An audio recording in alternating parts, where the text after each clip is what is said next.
Economics, both micro and macro, is one of those subjects back in school or university you always brush through. You always wanted to dig a little deeper, scratch beyond the surface, but for some reason you just never did. Ron and I are attempting a series of episodes within the realm of economics to help you brush up your basics better, so stay tuned.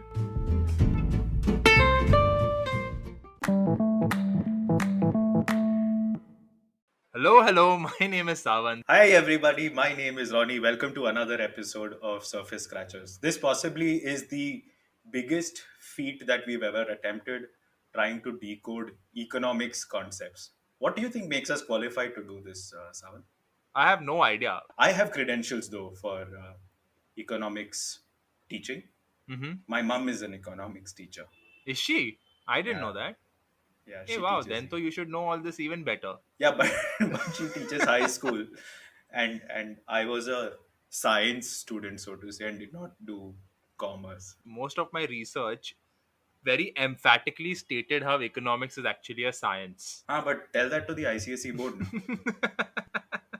No? Economics for us in school now, a state board, suddenly out of Huh. nowhere came up in ninth standard as a Hmm. addendum to geography. I don't know if it was a so remember how history and civics went together? Civics. So geography felt kind of left out. Out of nowhere in ninth standard, it was geography and economics. But it sounded cool. So you Hey, had but come to think of it, no. we Come to think of it, no. Did you have civics? yes, I had civics. Yeah, I was pretty good at it also. Were you? How do you get good at civics? Marking up. Okay, let's move on from all that banter to what we want to discuss today. What are we discussing today, Ronnie Jacob? We are discussing what is an aggregate measure of production equal to the sum of gross values added of all resident and institutional units engaged in production and services, plus any taxes and minus any subsidies on products not included in the value of their outputs. Ooh, So we're actually discussing GDP. cool. We better make your mom proud. I just did. So we'll start off with the what is GDP section. I'll take that.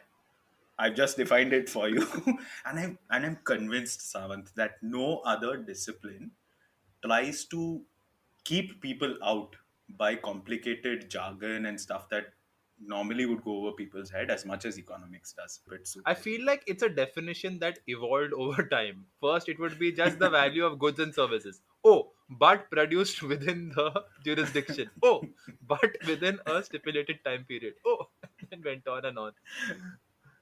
right. So you've actually got the definition pretty accurately. It's the GDP is the sum of all finished goods and Hmm. services produced within a jurisdiction or a country during a particular time period. So that's essentially GDP. What does it mean for us? It is essentially a measure of everything a country is doing. So, from whatever is being produced in the factories, what is being consumed at Hmm. home, what investments are coming in from the government, what roads are being built, what wages are being paid, etc. So, the sum of all financial transactions within a country is what a GDP is. And the higher the GDP, the more transactions that are happening in a country through its people, through its companies, through its government. And the more it is, the better the country is doing. So that's the simple definition. Sum of pretty much all financial transactions towards finished goods in a country. There are different ways that you can go ahead and measure GDP. One method is the output measure, which is essentially all the value that is added from the production of goods or services within the economy. Yeah. So you go to the guys who produce stuff, anything that comes out of their factory gates or services that are rendered by these people, you add them all up, you get the output. Hmm. Another way to track the GDP of a country would be the income of people who are participants in the country. So all wages, salaries, etc. of employees, profits made by corporates, interest and other investment income that are made by corporates and people, I guess, agricultural income of farmers, and any profits by non-corporates, as in companies that are not incorporated or registered. Yeah. The last way, which is the expenditure part, is calculating the actual expenditure made by different participants in the economy. Hmm. So all the money that's going out. So this one is the most commonly used definition of GDP. This is the hallowed C plus I plus G plus NX, is it not? This is that one. Yes, I never really understood it too well. I don't think I've gotten to the bottom of it today either, but I'll do the best I can. So the expenditure calculation of GDP is that formula which consists of all expenditures made by individuals or households. These are anything that you buy in terms of groceries or durable good, buying jewelry, medical expenses, all of that. So all your expenditures towards a finished Hmm. product. The other component of GDP is the company's expenditure on building factories, putting in machinery towards the factory, equipment, and all of that. The last component, last main component rather, is the spending by the government, where they pay their employees, they purchase weapons. And if I'm not wrong, here, like, government spending on social security or pension and all would not be included, because that money Correct.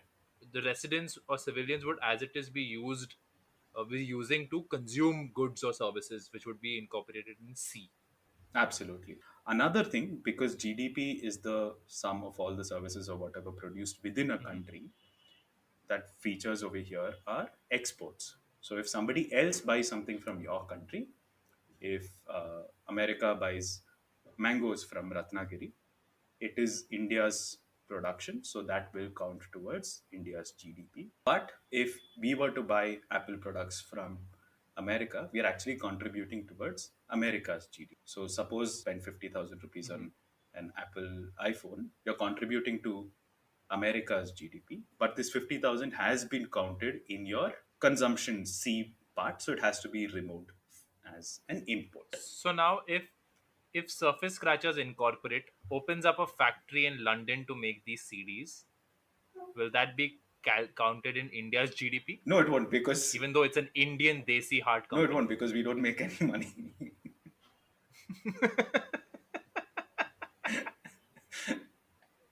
we'd be dilutive to India's GDP somehow. but no, because it's if we were to make money in London, maybe that's what's missing. Maybe we need to move to London to make money. We would contribute to the UK's GDP and not India's GDP. Perfect. Very clear. But but there are more terms, Sawan. There is GNI, there is Yes. GNP, and all of that. There is nominal and real and some triple P stuff as well. What are all of these? So, cool. So, all these essentially are on, metrics used to compare a frame of reference. So, just saying Hmm, India is a $3 trillion economy means nothing, right? It's hmm, $3 trillion over something previously, or it's correct. $3 trillion versus the Pakistan, which is something, or Hmm, what is per capita versus someone else. So that whenever one compares GDP figures from one year to another, you really need to compensate for changes in the value of money. Okay, let me explain. And it's simply the effect of inflation. So, for example, suppose a country's GDP is in 1990 is say 100 rupees.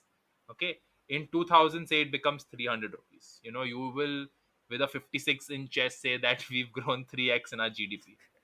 But there's one thing you haven't accounted for, which is the value of the currency, right?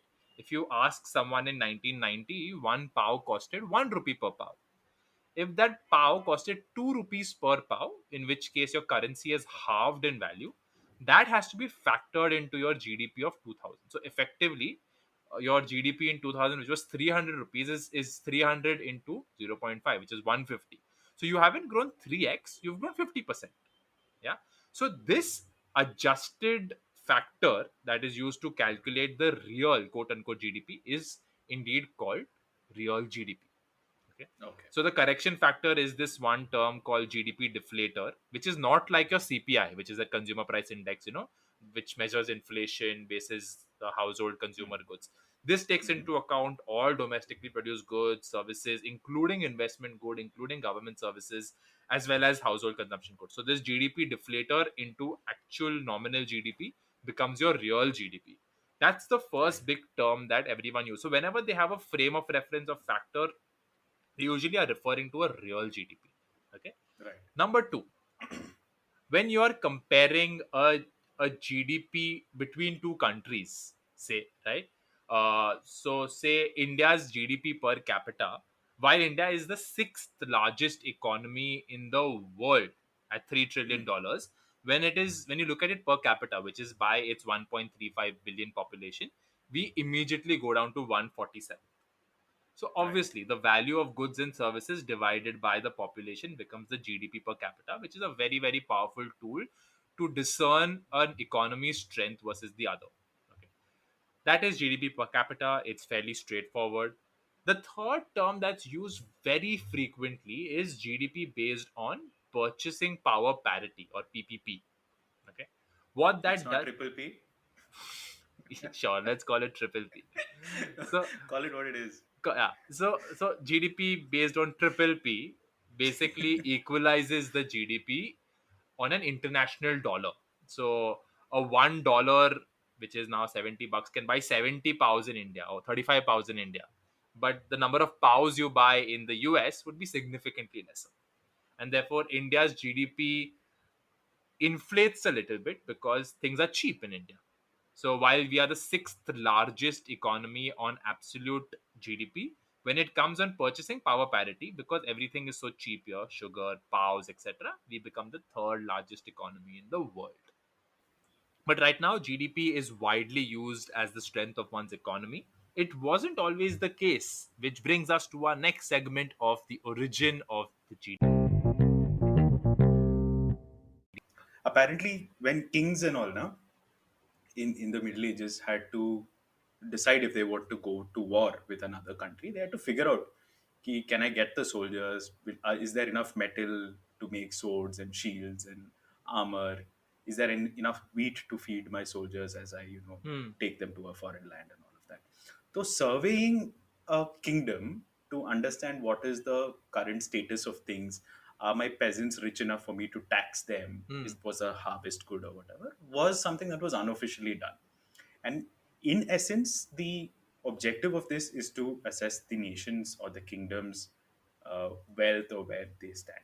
So this has been around for a while. So the guy who almost officially did this for the first time was this chap called William Petty, Hmm. who was so there was this period, and I think there's a small callback over here, bro. You remember in the Bombay episode there was Catherine of Braganza who married Yes. King Charles. Dowry. Dowry, yeah. So King Charles was Charles the Second. He was the son of Charles the First. And between the reign of Charles the First and Charles the Second, there was this period called the English Civil War, where the Hmm. monarchy was abolished, and this guy called Oliver Cromwell Yeah. became, I guess, prime minister or president and the ruler of the country who's not a monarch. So, in this English Civil War, William Petty surveyed Ireland, which was then an English colony, to see how much land can be given to soldiers who fight in the English Civil War under Oliver Cromwell. So, William Petty is said to be, in a way, the original GDP guy, but it wasn't used with that terminology or with that intent. The first time that came about was The first time that came about was during the Great Depression. So during the Great Depression in the US, the US was really riven with hunger, unemployment, anxiety. But with that also came the birth of the term GDP. So it was this modern concept developed by this guy called Simon Kuznets in a US Congress report in 1934, where he thought that a country's ability, or rather a country's economic strength, can be condensed into one number. hmm, Okay. Until the concept, no one had really figured out a way to measuring what was happening economically. So this guy comes and defines this with a lot of caveats, and I hope Ronnie will cover those caveats. He outrightly said, listen, I am coming up with this term GDP, however, do not equate a country's well-being to this number. But he said that this is a great tool to just put the entire economy in one number. And that's the modern concept of GDP. So in 1937, FDR, Roosevelt, in one of his speeches before the war, starts talking about the economy. And he says that for the first time, he uses the word American economy is boosted, as you can see, by the GDP. What really worked is it's such a simple mechanistic number, right? There is an input, a C plus I plus G plus NX, and there's an output. So you know exactly how to grow it. And growing it helps because it's an indication of strength. As you know, once the Cold War entailed post the World War II, the entire battle between capitalism and communism Hmm. was actually determined by who's winning on GDP eventually, right? Right. Likewise, even when the IMF was set up or the World Bank was set up or UN was giving aid, people would go with this GDP number. Suddenly, there was just a condensed number to assess how you are doing as a country. Hmm. It was also a great tool to win the war, by the way. FDR said that. I don't know if he said it, but I read one article where FDR looked at the GDP. It allowed him to see how he can allocate his resources basis his GDP. You know, Correct. I have so much more money to spend on defense. And Right. eventually that will help the economy because it's government spending. And also, if there was any government spending in terms of aid to people or subsidies or social security or whatever else, GDP would be a measure to see if something of that sort was actually working. Reflecting into growth of economy. Exactly. Because I Exactly. remember the guy before him, Herbert Hoover, did not have such a measure, and he had to eventually use stuff like, how many railroad cars were loaded with coal or something like that to see if the Really? economy was growing. So last month it was 100 cars. This year it's one. This month it's 120. So there's a 20% increase in demand for coal, which means that factories are probably producing more steel or whatever it is. But one thing that Simon Kuznets did do is constantly qualify that do not make this the all in all of a country's economy. Don't make this the overarching metric. And why is that, Ron? Let's move on to the next segment. If there's a meme that could be made with Simon Kuznets saying something and we doing the exact opposite. So Simon Kuznets, in this paper that he had submitted to Congress or right before Congress, had used this line: economic welfare cannot be adequately measured unless the personal distribution of income is known. Hmm. Essentially, I think what he was trying to say, and this is my interpretation, first time I'm doing stuff like this, is that GDP can grow, Hmm. but if that distribution of wealth is sticking towards, the rich people, not really flowing towards the poor, etc., Hmm. there can be income inequality, which is what we're seeing across the world. And just looking at GDP, that countries' GDP is growing, the poor might be suffering quite a bit. So there are hidden things behind GDP. Another thing that he said, with quantitative measurements especially, a precision and simplicity in the outlines of the object can be measured. So, like you said, with all of this boiling down to one number, he's kind of, there's a lot of things that are hidden. There's a lot of scope for manipulation, abuse of all of this, etc. Hmm. And one thing which he really stood for was to not include government spending in this whole thing, because just to increase the GDP, so the government can spend on missiles or tanks or administrative buildings or parliament houses or whatever. A government to increase GDP can game the measure, is essentially what he was saying. Apart from that, increasing GDP typically has an adverse environment impact as well, Hmm. which today is becoming a big, big factor. And you'll see in countries like China, etc., that increasing GDP does not really mean that a person's freedom or political liberty is increasing. Hmm. So again, there are a lot of things that are, behind the But scene over but here. but you know what, Ronnie? Like I was reading an article that spoke exactly about this. Hmm. Okay, that firstly, while you're right, like a GDP is not an indication of human development index or damage to the climate or something like that, there is still a high maybe not be a causation, but a high correlation between the two. So typically, higher GDP per capita countries have higher HDIs, Right. with the odd exclusion. Right. They also juxtaposed it with happiness indices. So typically, higher GDP per capita also has high happiness index. There would be an odd Bhutan who would be a Hmm. an exclusion to the rule, but it's pretty much indicative of Yeah. social development And also. it might even be fair to argue that it's not correlation, it's probably causation as well. But the Hmm. entire argument Kuznets was making, and that other people are making over here, is that don't look at it as the only number that you should chase, governments should chase. Uh, Huh. People should, measure how their country is doing, rank another country or whatever. All of these things are nuances that you need to look at as well. Yeah, so moving on to the next segment, which is our country, India, and its relationship with this really complicated metric that everyone wants to ace, which is India's GDP. So, to start off with, bro, like if you look at the history of India, historically, India was the largest economy in the world for most of the two millennia, Hmm, from the first until the 19th century. It kind of boils my blood, as it does most Indians, about how that it was just such a drain of prosperity from India to the British, right? So India's share of global industrial output in 1750 documented was 25%, completely plummeted down to 2% in 1900. wow. To be fair and to our credit, we have bounced back fairly well from what the British actually did to us. So today, at $3.05 trillion dollars as of 2021, we are the sixth largest economy by nominal GDP, third largest by purchasing power parity. However, like I mentioned, if you look at it at per capita, India is ranked at 145th by GDP per capita nominal and 122nd by GDP by PPV, triple P, as you say. See, the problem, as you're aware, like from 1947, when we did gain independence, to 1991, our governments promoted a protectionism kind of economic policy, right? Which is high tariffs on import, trying to promote local artisans, The stuff original like make that. in And India. original Make in India with a lot of state interventions and regulation. And then we opened up our borders, economic liberalization came, and then the rest was just a very good growth story. The good thing, though, for India is because we have such a good positive demographic dividend, as in we have a very young population compared to a China, and way younger than something like a Japan. Hmm, And also, like, generally healthy investment rates and improving globalization. Our GDP is going to grow. correct. Full stop.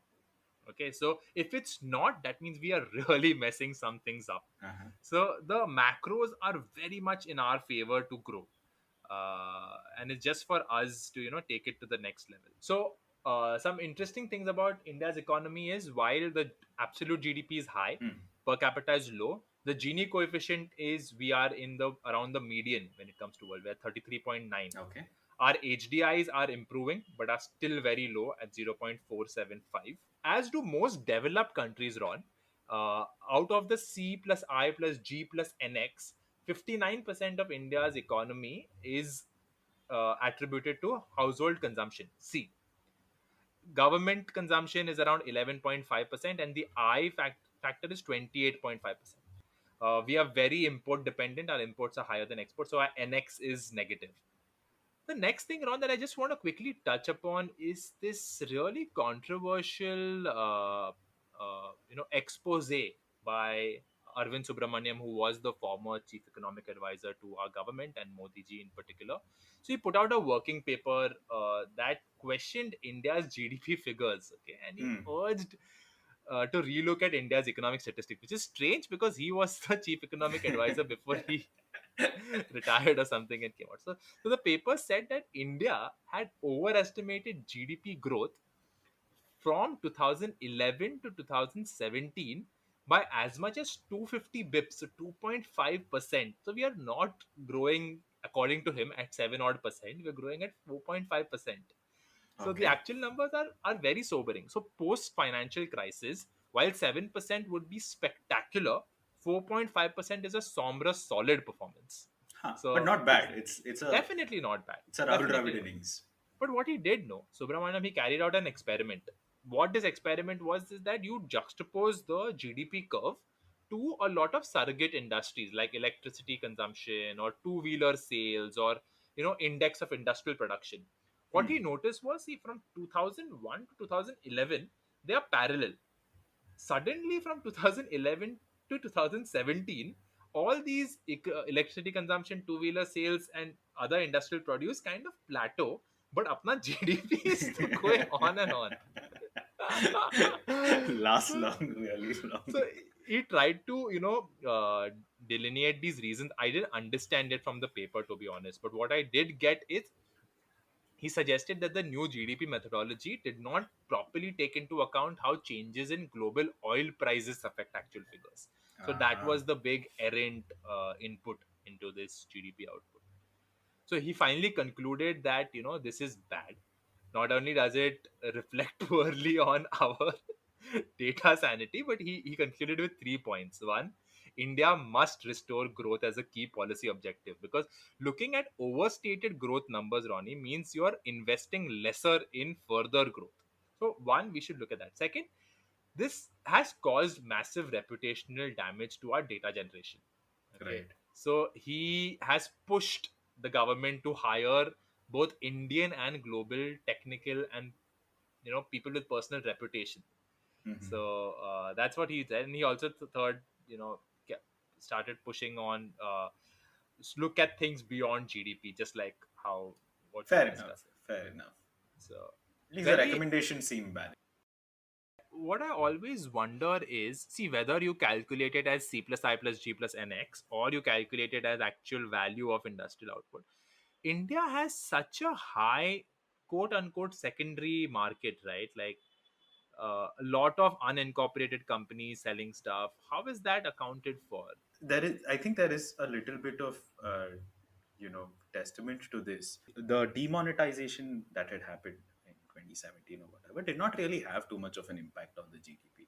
If you look at the GDP numbers, that and who would have used currency notes the most? It would have been people like your household help and Yeah, all. absolutely, So absolutely. demonetization clearly caused a lot of pain and hardship to a lot of people. Did not have an effect on the GDP. Just goes to show that that measure was probably not accurate. Yeah. All right, with that, we come to the end of this very first Econ Scratchers episode. We hope you enjoyed it. And we will be back with more cool micro and macroeconomic topics like inflation, Supply and demand, like money markets, interest rates. and hopefully a lot more. With that, we hope you had fun listening to this. If you're listening to us on YouTube, thank you so much. Do subscribe to our channel, share this with your friends as well. Until next week, take care. Bye.